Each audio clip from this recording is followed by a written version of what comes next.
ផែបែកស្វាយដែរសូរ៉ានេះបង្កាត់ទៀតបងបាទសូរ៉ានេះដឹងមិនចេះហេរ៉ូហ្នឹងតាទោះស្វ័យតែថាពោវានៅក្នុងផាញ់នេះទេបើមែនតែអត់ទៅជួបវាវាយយកមកបាទផ្ទះវាយយកមកឧស្សាហ៍ណាបាទអញ្ចឹងយើងបានឃើញហើយជាមួយនឹង5 hero របស់ខាង Dark Rai បាញ់មិញគឺមានជាមួយនឹងគឺ Kalia ក៏ដូចជា Valen បាទ Harley Jason Sin ក៏ដូចជា Povis បាទអញ្ចឹងសប្បាយលេងហើយនៅក្នុងវគ្គមួយនេះណាកាគេលេងមែនតើហើយយេបាទកុំឲ្យថានៅក្នុងវគ្គទី1អត់មាន front line ធំឥឡូវយកមកប្រគ្រប់តែម្ដងបាទចឹងក៏សូមស្វាគមន៍មកកាន់ការប្រកួតរវាង Evil Eye Esport Pass គ្នាជាមួយនឹង Dark Rai Esport នៅក្នុងវគ្គទី2ចាំមើលទាំងអស់គ្នាត្រាប់មានអារម្មណ៍ចឹងបាទគាត់សម្រេចចិត្តសុខចិត្តថាយក second pick ហ៎បងបាទយើង Star remake អាពេលផូគេនៅក្នុងដើមម៉ោងតិចព្រោះសារ Valen វាមានតែម្ចាស់បាទណាមួយគេមីតគេរៀងនេះជាងគេស្រួលផូកជាងបាទ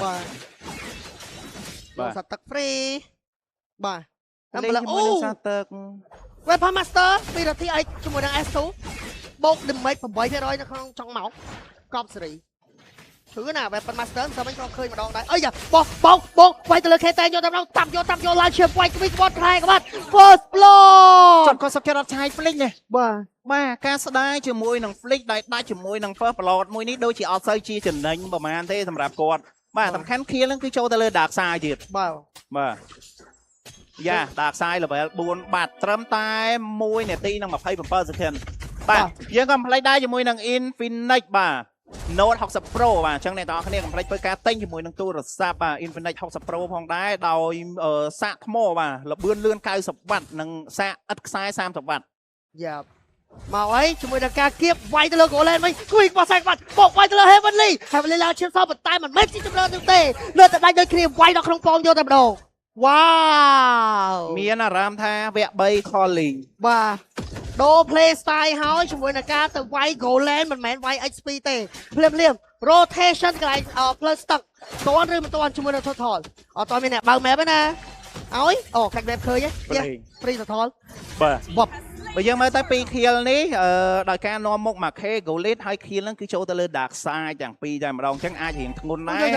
យកចូលបើភ្លាមបោកជាមួយនឹងការ retreat វាយយកតែម្ដងចូលបើបាននោះទេបើក្រៅទៅមុនចាំកាវាយទៅលើហ៊ីយន្តជាប់អល់ទីគួយគាត់ខ្សែបាត់ជាមួយនឹងការបាច់ចាយយកតែម្ដងបើក្រៅអុក counter មកវិញជាមួយនឹងការកវីចូលក្រៅអុកវាយមិនដាច់នោះទេមកឲ្យ PK តែភ្លាមពីខាដកថយរៀងខ្លួនសិនដូចគ្នាអីយ៉ាងចង់វាយតអត់មានអល់ទីអត់ទេពេលការដកថយបាទអញ្ចឹងអត់បញ្ហាតដែរបាទវាយគ្នាមកប្រើប៉ុន្តែអត់មានជាមួយនឹង kill ចូលទេបាទតែបើយើងមើលទៅសម្រាប់សាយន្តក៏មិនស្រួលលេងដែរនៅក្នុងវគ្គនេះការយកជាមួយនឹង Veteran បាទក៏ដែរបើក front line បានប៉ុន្តែក៏ត្រូវការពឹងជាមួយនឹងតែបើសិនថាយើងមើលជាមួយនឹង combo ប្រភេទ hero របស់ខាង Evil Eye បាទបងវាយ team fight combo គេធំបើសិនជាគេធ្វើការលេងស្អាតបាទមិនទៅឃើញអញ្ចឹងមិញឃើញអាពេលដាក់ហាលេងដាក់កងទៅហើយជះបៀនេះទុំដើមមកណាចង់មកតង់ដាច់យកមកអត់ឈាមតិចអត់ឈាមខ្មៅច្រើនអញ្ចឹងបាទមកកងដាច់អាយ៉ាទម្រង់ជួយ Golem ភ្លាមប៊ីសនឹងដាច់ប៉មសៀត្រេតពេញបឹបរធីអាចខ្លាចជា super millionaire បាទ300 goal បានត្រឹមតែរយៈពេល3នាទីដាច់ជាមួយនឹង seal turret ហ្នឹងគឺរៀងបបាក់ដែរឥឡូវបើយើងមើលទៅ3នាទីណាបន្ទុក kill តែ2មែនGenius Swan ចូលទៅលើ Dark Side បាទ Genius Swan first item បាទអញ្ចឹងitem ទី2សម្រាប់ Dark Side បើអ្នកខ្លះគេទិញជាមួយនឹងនេះហ្មង Sky ហ្មងបាទបើកលេចទៅមើលវគ្គនេះដូចជាអត់មានអាគេពាក់ខែពី Dark Side ទេតែវាសើបាទតែមួយក៏ពាក់ជីនេះក៏ល្អដែរឲ្យគិតថាមកតង់ឲ្យតែដាច់យកហ្មងណាបាទយើងបានឃើញហើយជាមួយនឹងitem សម្រាប់ Super RTX មានការទិញជាមួយនឹងស្បែកជើងកាត់ cooldown បាទអូយកាច់ប្រែឃើញ map ដូចគ្នា total នៅខាងក្រោមនោះទេចាំមើលថាមានការ rotation អីចាបើណាត់ស៊ូបាត់អើយបោមកក្រោយជាមួយនឹង Tsunami Slap ថែមមកសាច់ទៀតបាត់បង់ជីវិតមកវិញដូចគ្នាFabling មកវិញជាមួយនឹងការរង remake ឲ្យដូចគ្នាដែរលោតជន់យកទៅដល់ K តែងនឹងដាច់អត់ដាច់ទេភ្លាមពីការបោកវាយទៅលើសាវយន្តសាជាម្ដាយប៉ុន្តែបាត់បង់ Dark Side បាត់ហើយគីគាត់ចូលនៅក្នុងកោវាយយកទៅដល់បាត់បង់ជាមួយនឹងរុកគូដូគ្នាមកវិញដូចគ្នាបាទយើងក៏បានឃើញដែរជាមួយនឹងការបង្កើតជាមួយនឹងកំហុសរបស់ខាង Dark Rai ដែលចេញពី Natsu មិញគឺគាត់មានការ fail ទៅលើជាមួយនឹង skill ផងគាត់ បាទអាយគីតើចូលពូមកក្បាត់បាននេះដាច់យកដល់ខាងទេវាយវិញទៅគ្នាទៅលើ Aiden វាយ1 ទៅ 4 ថែមមកអាប់ដូចគ្នាដែរវាយយកដល់ទៅលើសាវយុនបាទមកជាមួយសាវយុនគេតែងអាចឈ្នះបន្តដូចគ្នាដែរសុពរទីអាចកាប់បាញ់ The ball keep the Aiden វ៉ាវអត់មាន hero ណាវាយជាមួយនឹង Aiden ទេបាទសម្រាប់ Aiden មិញគឺរងជាមួយនឹង damage Tekken បានច្រើនខ្លាំងមែនទេបាទមិញបើសិនជាចាប់ flow rotation ជាប់បាយ Heavenly អូ3-1បាទបាទផ្លាប់បើកអាទីជាមួយនឹងការ counter clear lane ដកថយមកវិញបាទលើអញនឹងដាច់បើសើទៅអត់អត់បញ្ហាសម្រាប់ Aiden នៅក្នុងវគ្គទី2នេះគឺរៀងសប្បាយលេងវិញហើយបាទសាងកិត្តិយសដើម្បីស្ដារមុខមាត់ពីវគ្គទី1បាទព្រោះថាបើសិនតែយើងមើលសម្រាប់ Natsu មិញបើសិនជាគាត់អត់មានបញ្ហាកំហុសបច្ចេកទេសតិចតួចដែលចេញពីការប្រើប្រាស់ជាមួយនឹង skill របស់គាត់ទេបាទបានជាមួយនឹង total ទី2ហ្នឹងទៀតស្រុតយកមកបាទប៉ុន្តែឥឡូវក៏នៅតែធ្វើការនាំមុខជាមួយនឹង 1.6k go ផងដែរសម្រាប់ Super RTX គឺមានខ្លាំងមែនទែន free farm បាទអីយោ retreat អត់ឲ្យសัตว์ទេគេលួចវិញ steal បានអូគេលួចវិញជាមួយនឹង retreat យកបានជាមួយនឹង orange ភ្លាមចាប់បោកវាយទៅលើហ៊ីយុនយកទៅម្ដងស្រាវយុនចាក់មួយយក stack ចាប់គប់ slow ដកថយ heavily ថយផុតឬមិនផុតភ្លាមថយផុតដូចគ្នាបាទវាយអត់ឲ្យចាញ់ដៃគ្នាទេណាយ៉ាប់បាទអីដែលសំខាន់យើងបានឃើញជាមួយនឹង flow លេងរបស់ខាង Dark Rai Esport នៅក្នុងវគ្គទី2នេះគឺគាត់លេងជាប្រភេទ hero ដែរ pick off អញ្ចឹងគាត់ត្រូវការតែ aggressive នៅដើមតង់ខ្លាំងមែនទែនតែម្ដងបាទប៉ុន្តែបើសិនថាយើងលេខទៅមើលជាមួយនឹងប្រភេទ hero របស់ខាង Evil Eye Esport គេមានជាHarrod នៅក្នុងការជាប្រភេទ hero ដែរ left តែចង់មកប៉ុន្តែឥឡូវហ្នឹងគឺ02ហើយបាទចេះជាប់ពួនអើយយោផោទៅលើ K-Tang ទេ K-Tang អត់សុបាយដូចមិញទេព្រោះដោយសារវគ្គហ្នឹងគេមានកាលីគេមាន Povius បាទគេមានកាលីមាន Povius ហើយមានValen ចាំផោគាត់ទៀតមកឲ្យកាប់លោកជាប់អូដៃលឿនច្បាស់ទៅលេងបាទអញ្ចឹងដូចនិយាយចឹងថាអត់ស្រួលលេងទេសម្រាប់សាវយុនបាទលេបថតអត់ចូលយកហ្មងជាមួយនឹង Dark Side ប៉ុន្តែយើងគិតទៅលើ level 10ទៅនឹង level 9ទេអត់ចូលថតទី3អត់ចូលទៀតទេបាទគាត់ចូលទៅថតឲ្យទៅថតគេព្រីចាប់ឲ្យមនុស្សហោកវាយទៅលើ K-Tang យកតែម្ដងភ្លាម destroy យកជាមួយនឹង turret បដូរជាមួយនឹងការ trade ជាមួយនឹង total គាត់តែ trade ជាមួយបាទមានអារម្មណ៍ថាដោយសារគាត់គិតថា team fight ប្រភេទ hero របស់ខាង Evil Eye គេរៀងធំដែរបាទហើយយើងកំ plei ដែរជាមួយនឹង Cell Card បាទអ្នកទាំងអស់គ្នាអាចភ្ជាប់ជាមួយនឹងគម្រោងបាទ AO Gamer ថ្មីត្រឹមតែ$1កន្លះក្នុងមួយសប្តាហ៍តែប៉ុណ្ណោះបាទជាងខ្ញុំបោះចូលមកក្នុងការប្រកួតរបស់យើងវិញយើងក៏បានឃើញដែរជាមួយនឹងតម្រង់លេងរបស់ខាង Dark Rai គឺគេដឹងflick បោកជួយការលួចបើបានដែរទេភ្លាមការបោកវាយយកតែម្ដង4ទៅ1សាវយុនក៏មិនបាននេះគប់អត់ចេញនោះទេអូសាច់ flicker ចាប់ចូលពីរនេះភ្លាមបាត់បង់ IQ មួយដូចគ្នាដែរសនណាត់ស៊ូវាយយកឈាមសិនដូចគ្នា Crimson បន្តយកវាយមិត្តរួមក្រុមចាស់ដូចគ្នាបាត់បង់ជួយណាត់ស៊ូយកជាមួយសាវយុនមួយដូរពីរនេះដូចជាមិនចំណេញទេបាទនិយាយទៅការ rotation back up ជាមួយនឹងការ team fight មួយនេះដែលចេញពីខាង Evil Eye គឺលឿនខ្លាំងមែនទែនតែបើយើងមើលទៅឥឡូវមានការ swing goal មកវិញណាបាទដល់សល់ត្រឹមតែ500 goal ទេអីដែលសំខាន់ Evil Eye បានជាមួយនឹង total រហូតដល់ទៅ3បាទអញ្ចឹងធ្វើឲ្យ level របស់ខាង Evil Eye ក៏ដូចជាសេដ្ឋកិច្ចក៏អត់សូវស្រុតទៅតាមនឹងដែរអូគេ trade បានណាមិញគេចំណេញហើយគេយកបាន2នាក់យកបាន trade លើមួយទៀតបាទភ្លាមគេមកឲ្យកាច់ប្រែតយើងធូរលេប៉ុន្តែនៅតែឃើញ map ដូចគ្នាដែរថែម stand មិនដូចគ្នាមានការដកថយក្ប៊ីក្បោះខ្សែគាត់ទាញ Aiden មកខាងក្រៅដូចគ្នាជីថែមខ្សាច់ទៀត combo Tsunami Sniper បាត់ហើយគេដកតនពេលវេលាវ៉ាវបាទយើងក៏លេបានឃើញជាមួយនឹង team fight នៅ mid អំបញ្ញមិញគឺជា team fight 4ទល់នឹង4ទេព្រោះដោយសារយើងបានឃើញជាមួយនឹងវត្តមានរបស់Dark Side ក៏អត់នៅដែរបាទហើយណែមួយ Heavenly មិញការ rotation របស់គាត់ក៏គាត់អត់ទាន់មកដល់ដែរប៉ុន្តែដោយថានិយាយចឹងតារានេះឥឡូវបើសិនថាចូលមកដល់វិនាទីនេះHarrod គេមានលុយឯងមិនខ້ອຍលោចាំមើល flame ចេញអត់ឥឡូវឡទី1ក៏ធ្វើការកើតមកផងដែរបាទ3 total សម្រាប់ខាង Dark Rai Esport អាយ៉ាកន្លែងនេះមានការបើកជាមួយនឹង Ultimate របស់ Yinsin ដើម្បីយក map មួយផងដែរកាច់ map ឃើញដូចគ្នានេះគឺជាការបញ្ឆោតឬក៏យ៉ាងណាមានការបញ្ឆោតបានដែរទេគប់មួយស្តាន់មួយជាប់ហ៊ីយន្តខាងទេវាយយកតែម្ដង Tsunami Slap ជាមួយនឹងការជីកសាច់បោមកក្រោយចាប់ជាប់បាត់ហើយទៅលើ IQ បាត់បង់2រ៉ូ Aiden ក៏ដូចជា IQ ដូចគ្នាភ្លាមឡតចូលចោះឬមិនចោះចូលដូចជាមិនចោះទេ free ឡតបាត់ហើយទៅលើ Evil Eye Sport ការ trade ពី hero អាយ៉ា ណាត់ចប់អូ flicker ក៏នៅតែដៃទៅគ្នាញ៉ាំម្ដាយ recall យកតាមដល់ពី heavenly អាយ៉ាខាងទេវាយយកតាមដល់ solo kill ទេជួយ super ទីអាចអោ flicker បាត់ហើយអូ what a play ភ្លាមដាក់សាយក៏មកដល់ជាមួយនឹងការចាក់វាយ Crimson ដៃនឹងដាច់ bye bye Crimson អូតែយកតាមដល់ភ្លាមអាចមានបញ្ហាជាមួយនឹងដាក់សាយដែរទេដាក់សាយវាយទៅពីយកសាយក៏មិនដែរខេតេអាយ៉ាចង់វាយមករួមក្រុមចាអូ killing spree ជាបន្ត បាទចង់និយាយថាបានលោតហើយចូលទៅវាយគេនៅក្នុងទីធូតរ៉េតបាទសិនជាគាត់ចិត្តត្រជាក់ជាងនឹងបន្តិចទៀតបាទឱកាសនៅក្នុងការយកវគ្គទី2នេះនឹងខ្លាយទៅជារបស់ Evil Eye មកនិយាយទៅយើងបានឃើញជាមួយនឹងការ set up team fight នៅកន្លែង Lord របស់ខាង Evil Eye គឺស្អាតខ្លាំងមែនទែនបិទ front line របស់គាត់2នាក់ហ្នឹងគឺបិទទៅលើសមាជិករបស់ខាង Dark Knight ចិត្តឆឹងបាទប៉ុន្តែហេតុអីបាន Lord ហើយឈ្មោលចូលទៅវាយគេនៅក្នុង T2 Turret ឲ្យគេដាក់ដាច់2 hero ឥឡូវបាន Lord អត់ន័យបាទមានអារម្មណ៍ថាគាត់កន្លែងមិញបើសិនជា patient បន្តិចណាល្អហ្មងគាត់គិតថាកន្លែងហ្នឹងគាត់វាយដាច់ទៀតបូករួមជាមួយនឹង Heavenly មិញហ្នឹងគឺម៉ាណាអស់លីងហ្មងបាទអូយរៀង over បន្តិចទេបាទ over បងគាត់គិតថាកន្លែងហ្នឹងវាយគេមកកតេដាច់អីដាច់ទៅលើរទ្ធីអីគាត់ប៉ាន់ស្មាន spell អត់ត្រូវមិញម៉ាណាគាត់អស់ទៀតបាទការបើកលោតចូលហ្នឹងល្មមមកកតេគាត់ឲ្យអស់ម៉ាណាលីងយកហ្មងបាទប៉ុន្តែបច្ចុប្បន្នការ goal នៅតែស្មើគ្នាផងដែរ Heavenly កំពុងតែចង់យកជាមួយនឹង T2 Turret ឈើបោកវាយយកតាមដល់ទៅលើ Natsu ប៉ុន្តែនៅខាងក្រោយគួចមកបោកយកតាមដល់វាយទៅលើ Aiden បានលោតដែរតែលោតឡើងឈាមមិនទាន់នោះទេ damage ទាំងកថនដល់តែបាននិយាយ Dark Side back line ទៀតហើយដល់តែបាននិយាយតែជាមួយនឹងការ flank ប៉ុន្តែ fail ជាមួយនឹងសាវយន្តទៀត Super RDX take the kill again បាទការ set up team fight គឺយើងបានឃើញហើយសម្រាប់Evil Eye គាត់បានផ្ដាច់ទៅលើជាមួយនឹង Natsu ក៏ដូចជា Aiden ដែលជាប្រភេទ hero front line នៅខាងមុខហ្នឹង2អស់ហើយប៉ុន្តែហេតុអីបានត្រូវតាឈ្មោលចូលដើម្បីឲ្យគេ trade kill ទៀត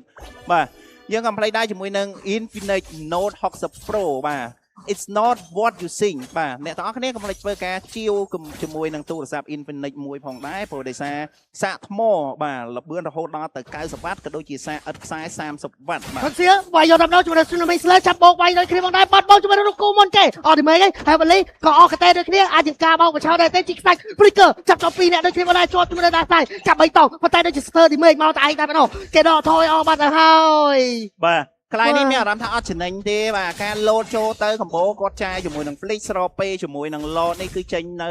10 second ទៀតអញ្ចឹង Flick របស់ K-Tank ក៏ cool down មកអត់ទាន់ដែរចំណែករុគូអាចនឹងធ្វើការ spawn មកអត់ទាន់បាទហើយដែលសំខាន់សម្រាប់ប្រភេទ hero របស់ Dark Knight គាត់អត់ហ៊ានវាយគេមុនបើសិនជាគាត់វាយគេមុនគាត់អាចភិចអស់គេបានដាច់មួយតាដូចមិនអញ្ចឹងគាត់ហ៊ានគាត់សៀបោកវាយគេមុនអែមបាទលៀមសមាជិករបស់ខាង team VI ក៏ដឹងថាគេកំពុងវាយឡតដូចគ្នាអាចមានការបោកវាយដែរទេភ្លាមឈើបោកវាយគេរីសែឡតវាយមនុស្សវិញមកទៀតហើយដាសាយមកទៀតហើយជួយការចង់ចាប់ back line ប៉ុន្តែគេតែចាប់ជាប់ដូចគ្នាមកដែរ Aiden ភ្លាមមានការចាប់ជាប់ជាមួយនឹង Crimson ប៉ុន្តែវាយ Crimson ចេញនោះទេគឺវាខ្វះខ្សែក្បាត់បោក Tsunami Slayer មកក្រោយ Heavenly រុកគូវាយយកតាមទៅលើ Natsu បងជាមួយ Natsu ប៉ុន្តែ Crimson ដាសាយចាប់ទៀតហើយជាប់ជាមួយនឹង Aiki តបគេជាបន្តដូចគ្នាមកដែរដាសាយទៅហើយ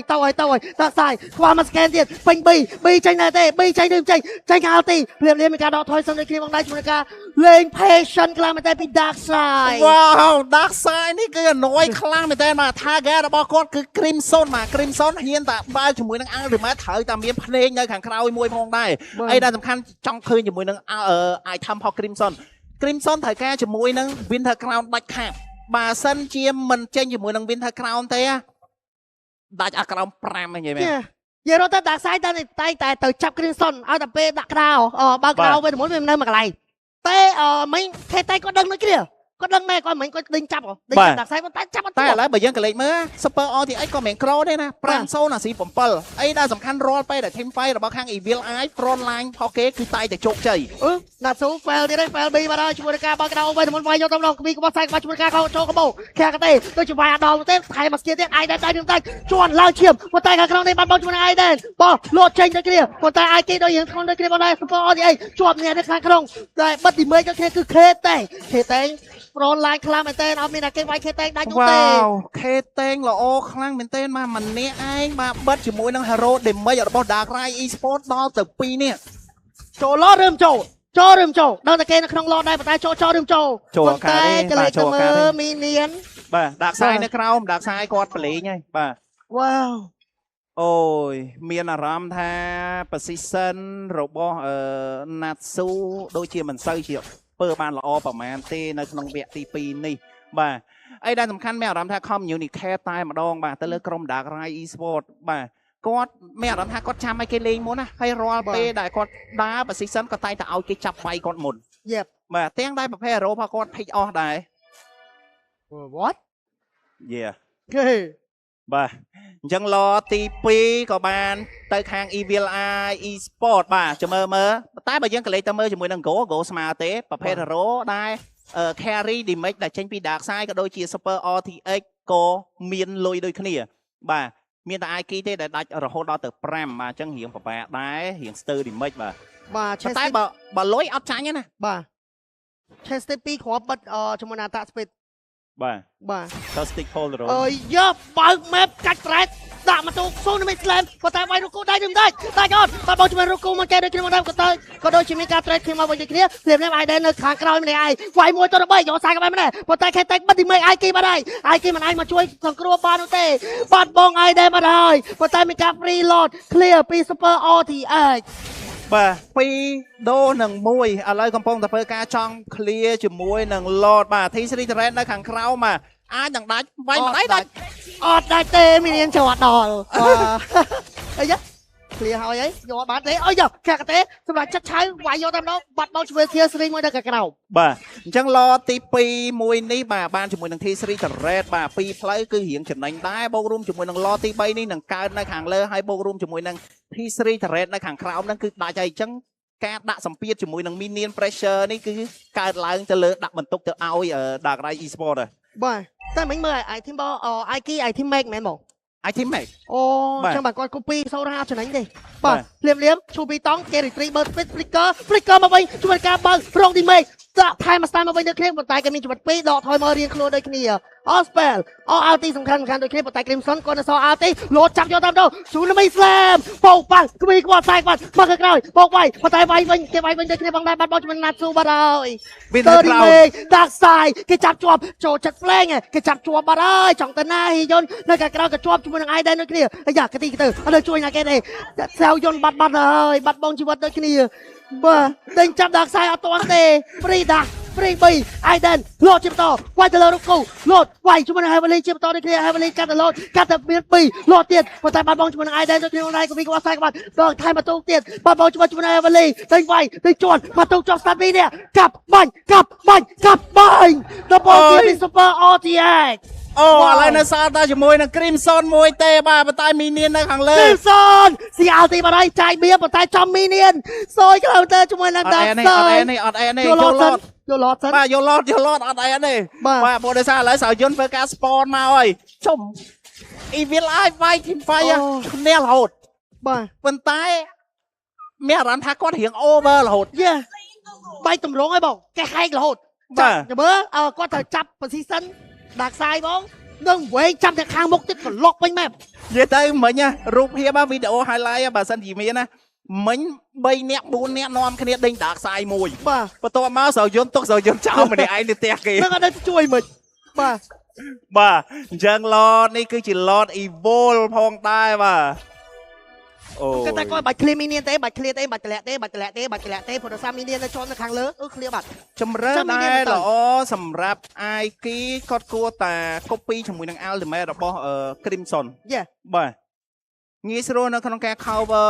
ឲ្យគ្នាផងដែរតែ Crimson position ល្អពេកបងហៅ copy កន្លែង copy អត់ឃើញមកបាទ position ល្អពេកឃើញ IK អត់ដែរបាន copy ផងហ្នឹង copy ពេកខ្លះតដល់ Crimson ចូលរៀងជ្រៅបាន copy កើតហើយ copy ហ្នឹងគេមកដល់កណ្ដាលមុខគាត់បាត់ហើយគាត់បើកកណ្ដាលអុកគាត់ចំណេញណាបាទចាំមើលសម្រាប់ខាង Evil Eye Esport អាចនឹងធ្វើការទប់ជាមួយនឹង Lord ទី3ដែលជា Lord Evil នេះជាប់ឬមួយក៏យ៉ាងណាបាទព្រោះដោយសារនៅក្នុងវគ្គមួយនេះបើសិនថាឈ្នះទៅបានទៅខាង Dark Rai Esport មែនណា credit គឺឲ្យទៅលើ Dark Side ហ្នឹងបាទបងកីឡាករមុខភ័យសម្ដីលយចូលចិត្តលេង Flame គេក៏ដឹងថា position គាត់ Flame ដែរប៉ុន្តែ hero ហ្នឹងវាលឿនពេកចាប់អត់ជាប់អូយ៉ា Aiden បក B1 ចាប់ចូលជាមួយនឹង Heavenly លោតនៅខាងក្រោមជាស្រីអាចនឹងដាច់អត់ដាច់ទេអត់ដាច់យកបានអីយ៉ាអត់គេប្រឡែងកន្សៀលចង់វាយមនុស្សឬយ៉ាងណាអស់ Minion ហើយដកថយបើសិន ខៃលេងបែប discipline បាទ បាទ នេះអត់បុកទេ អញ្ចឹងសម្រាប់ lot ទី3មួយនេះដែលជា lot evolve យកបានត្រឹមតែ T3 turret មួយទេបាទ អូបើជើងដូរបើជើងវិញចុះគេតែខ្ញុំគិតថាចេះថាគួរណាតែគាត់លេងបើជើង conceal ល្អជាងដល់នាទីប៉ុណ្ណឹងហើយ បាទគាត់យក moment speed អត់លេង conceal បាកាយបង បាទចង់យកដេញមិនមែនចង់យកដេញដាក់ខ្សែ ណាមួយបាន match play ផងបាទ Super RTX 808 បាទ មានណា មានខ្លាំងមកសថៃ បាទព្រោះដោយសារអីដែលសំខាន់បើសិនថាយើងមើលទៅលើរាល់ពេលដែល team fight សម្រាប់ Evil Eye វាយគាត់ឈ្នះតែ front ខាងមុខទេ បាទ បាទប៉ុន្តែ hero ដែលមាន damage សំខាន់របស់ខាង Dark Rai ដូចជា Dark Side ហើយជាមួយនឹង Super RTX អត់មាន target lock ទេ យ៉ាបង បាទ ធ្ងន់តែមិញមានអារម្មណ៍ថាបែ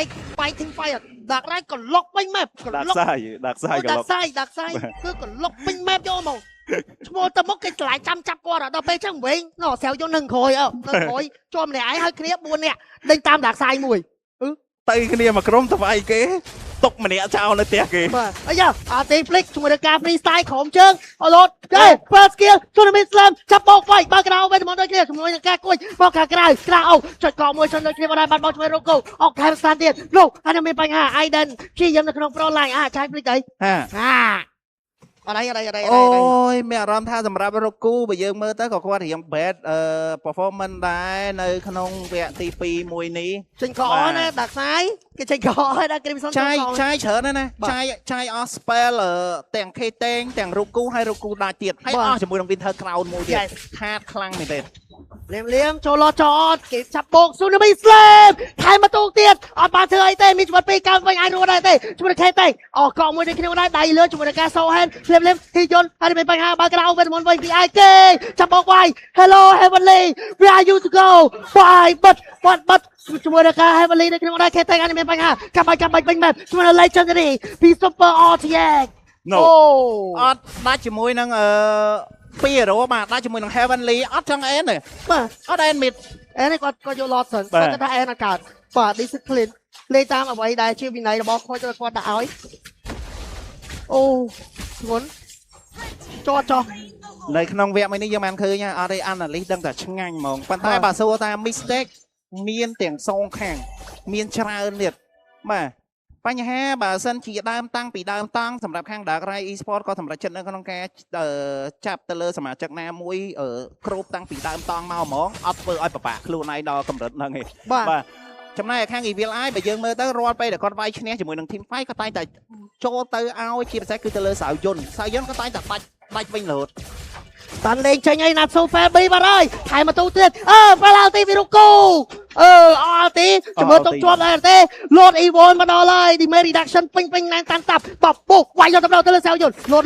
អត់ Lord ទេ Aiden ជាទៀងតិចដែរបើក្រៅវិញទៅដើម្បីធ្វើការ defend ភ្លាម defend Lord ចេញដែរទេគេអត់ control ដែរគេមួយសិនគេចង់យកប៉មនៅខាងលើប៉ុន្តែមាន pressure បាត់ហើយកាក់មានគាត់នៅខាងលើចង់បុកប៉មចេញឬមិនចេញលមោតាសម្រាប់ចិត្តវាយគេពេញ skill អស់ហើយអីយ៉ាណាត់សូ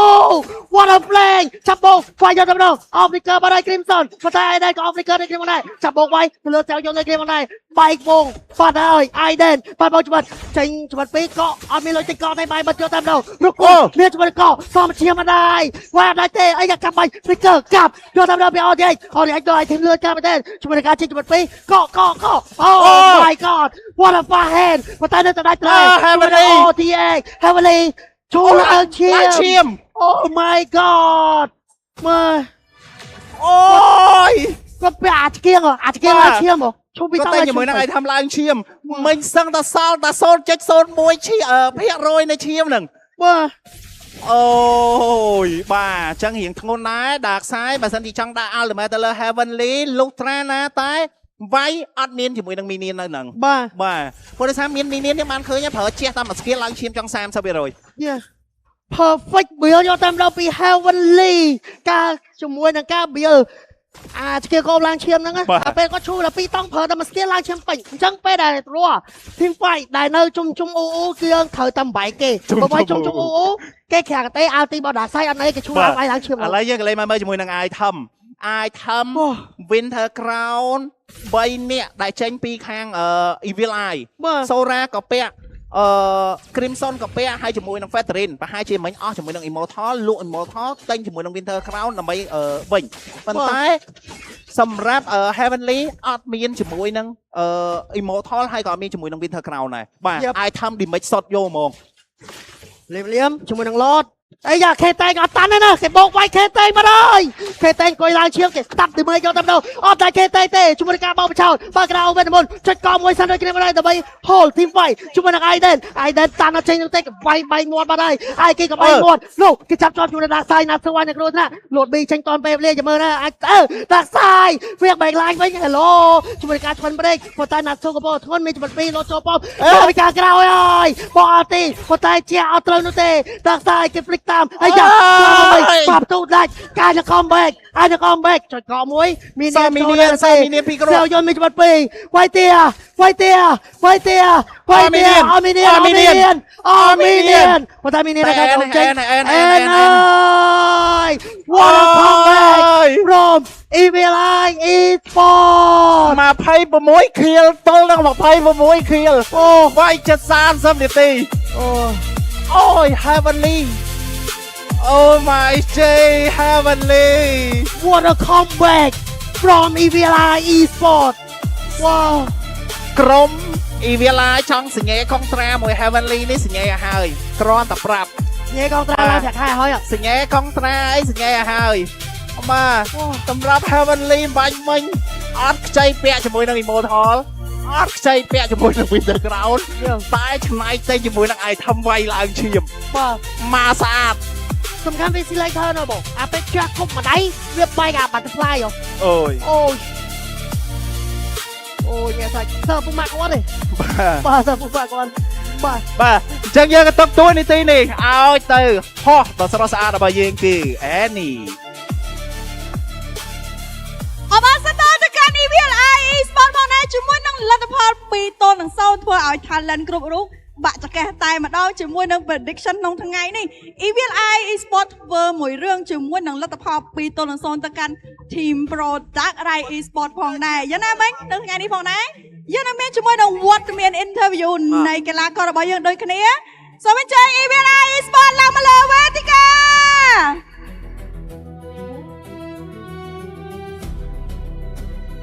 អរសាទរទៅកាន់ Evil Eye Esports ក្នុងថ្ងៃនេះជាមួយនឹងលទ្ធផលដែលគ្មានអ្នកណារំពឹងទុកទេយ៉ាងណាមិញ Evil Eye Esports គឺជាក្រុមដែលឡើងមកពី Championship នៃ GY Media Academy ដូចគ្នាផងដែរដែលជាកូនបើទី9នៃ slot MPL Cambodia រដូវកាលទី10របស់យើងឥឡូវសុំសួរជាមួយនឹងមួយសំណួរសម្រាប់ម៉ាច់ចុងក្រោយអំបញ្ញមិញវ៉ាវលេងល្អខ្លាំងមែនតើជាមួយនឹងការទប់ផ្ទះ2នឹងដាច់ផ្ទះដល់ទៅ2ដងនៅតែទប់បានទៀតចង់ថាសម្រាប់ម៉ាច់ទី2អំបញ្ញមិញភ័យដែរអត់ភ័យហ្មងលេងធម្មតាគ្រាន់តែយើង miss communicate miss communicate ប៉ុន្តែ performance ការពី match ទី1ពិតជាល្អខ្លាំងមែនតើពី Evil Eye ដូចគ្នាដែលបានគ្របដណ្ដប់ទៅកាន់ Dark Rai Esports ជាមួយនឹង early game ហើយបានឈ្នះទៀតឥឡូវចង់សួរសំណួរមួយទៀតដែលគេបាននិយាយថា Dark Rai គឺជា pro team គេយកបទពិសោធន៍យកមកប្រកួតចុះ Evil Eye Esports ថ្ងៃហ្នឹងយកបទពិសោធន៍ឬមួយក៏យកសមត្ថភាពយក straight មកលេងអើយ straight ហ្នឹងសមត្ថភាពឬមួយក៏បទពិសោធន៍យកសមត្ថភាពអូសូមសម្លេងហៅដល់ការ Evil Eye Esports មួយមកល្អខ្លាំងមែនតើក្នុងថ្ងៃនេះក៏ដូចជាមាន player ម្នាក់ដែលគាត់ធ្លាប់ជា sub player នៅ Dark Rai ដូចគ្នា Khatang ចង់មានអីនិយាយទៅកាន់ Dark Rai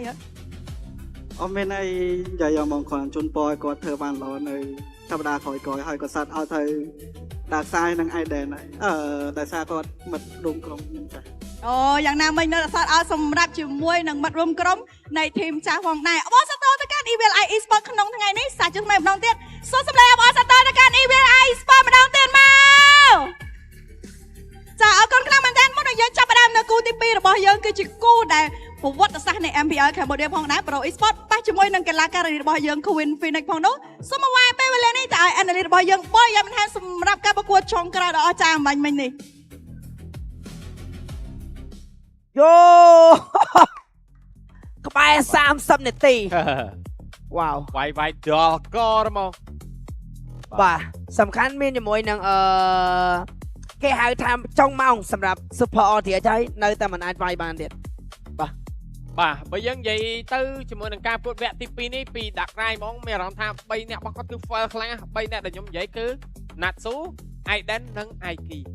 បាទមានអារម្មណ៍ថា3អ្នកគាត់ fail ខ្លាំងហ្មងអត់ដឹងថា communicate របៀបម៉េចទេក៏ប៉ុន្តែអ្នកដែលល្អគឺ Dark Side ជាមួយនឹង RTH បើសិនជាអត់